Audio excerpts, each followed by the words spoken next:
Hi there, I'm Samantha Carlin, the Director of the Global Expert Community at CommonGenius. First of all, I want to say congratulations, because if you're viewing this tutorial, it means you've been accepted to become a CommonGenius expert.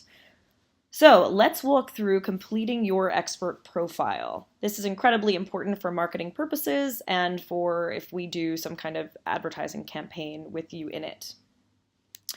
You can pick the color of your profile. We've got some nifty colors here. Which is the first thing. Also incredibly important, your photo. So photos are worth 1,000 words. We all know this. We like to say high resolution close-up photos are worth 1,000 words. So it's incredibly important that you have a good high resolution close-up photo for your profile picture. If you signed in with LinkedIn, it should have imported your profile picture.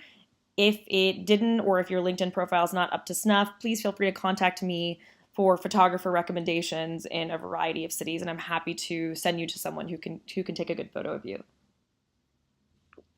So you should already have your name, your title, and your company within your profile.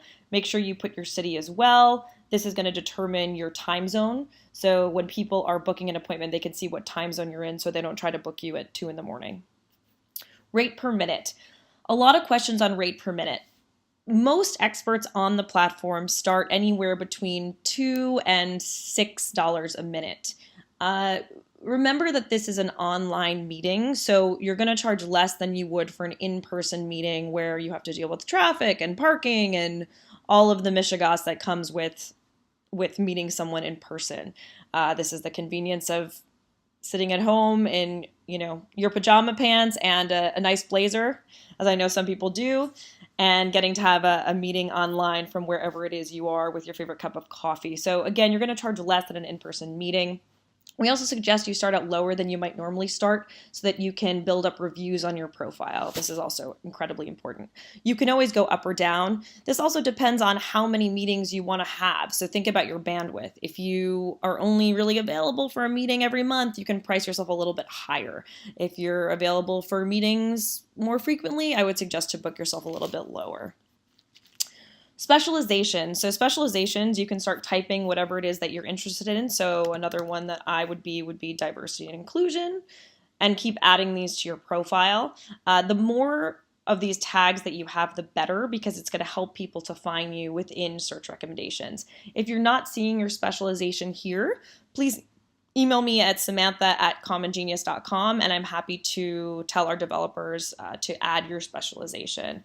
We tried to include as many as we could, but I know that we missed some.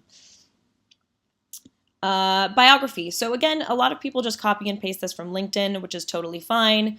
In your bio, you really want to highlight why are you a leader on these particular specializations that you put up here, as well as why are you someone that people would want to consult for the services and specializations that you're adding to your profile.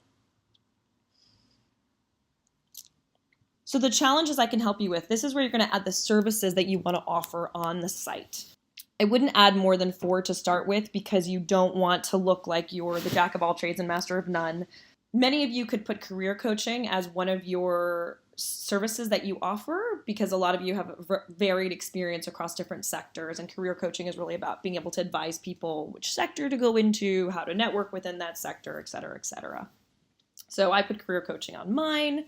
I really truthfully enjoy career coaching too, because you get to work with young people and guide them to their full potential.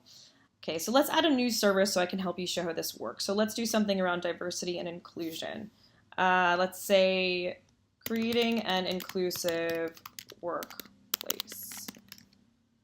So for your description, you want to put exactly what you're going to help someone do. So I can help you and your organization to figure out how to better recruit and retain diverse talent, as well as to create a culture in which people of all genders, religions, backgrounds, and races will thrive. Doesn't have to be that long. And then what you could do is attach a category to it. So for this particular one, I can attach diversity inclusion. You can only put one category for this particular topic. So you can see I can put diversity and inclusion. Work experience. So for this one, you can put as many positions as you want. If you're career coaching, it's good to put a broad range of the different places you've worked, because it shows that you might have spanned different industries. If you're focusing on something pretty niche, like how to integrate virtual reality into your company, you might not necessarily need to put all of your work experiences, especially if you're older and have a ton of work experiences. So again, you can add as little or as much information here as you want. I recommend that instead of, it can be easy to copy and paste bullet points from a resume, but it doesn't necessarily read that well.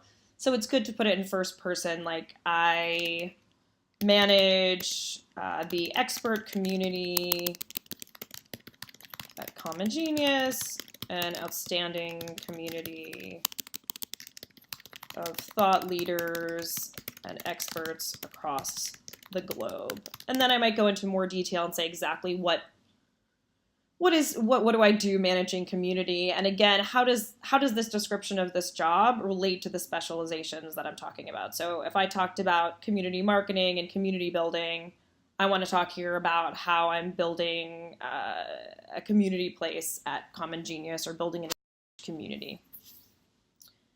So again, you can add as many positions as you want. Also, I think I mentioned this in another video, but you might wonder, why is LinkedIn not pulling all of this information? So LinkedIn had a change in its API requirements for pulling information in the past year or so, whereas third-party apps used to be able to pull a lot of information from LinkedIn, like your entire job description. We're not actually able to do that anymore. So that's why if you sign in with LinkedIn, it's not automatically pulling all of your information and work experiences in like you might want or expect it to. It's actually for privacy purposes, which is a good thing, I think. So your education and certification. So you want to put the schools that you've gone to, Bachelor of Arts, this is a Master of Arts in Law and Diplomacy. If you have an MBA, you can also put your certifications here. So I might also add, my certification here is in mediation. And then add where I got my certification in mediation from in this particular field. Moving merrily along. So the featured in section is a place for you to put where you've been featured, if it's a publication, if it's a TED Talk, if it's a news organization. So here, for example, I was featured in New America Foundation. So what happens is when your profile actually comes up, you're going to see these fun logos instead of seeing the actual title of the organization, and it will link to that organization. So it just makes your profile look a little bit jazzier. So New America Foundation, let's see, and then I would add the link of the article that I wrote, which I'm not going to do right now for time's sake. See, it was also featured in CNN. So you want to wait for the pop-up to come up and then put it there and then put the link there. Moving along, social accounts. I know a lot of you don't have a Medium account. That's okay. If you do, great. As you can see, this text is already here, so you just have to add the end of your tag. So, not your entire LinkedIn profile, but your just, linkedin.com/SamanthaCarlin1. Twitter, again, same thing. So not your whole Twitter profile, but just your tag. And we are going to change that so you do enter your whole profile in the future, but that's how it is for now. So that's it. That is completing your expert profile. If you have any questions or you need help writing your bio or determining your rate per minute, please let me know. I'm happy to help you or have one of the other community team members reach out to you. Just remember that when you're finished, it will look a little different. To click, it would say here, save profile instead of submit profile. So just remember to save your profile. And that's it. Thank you so much for watching this video. And again, let me know if you have any questions. My email is samantha@commongenius.com.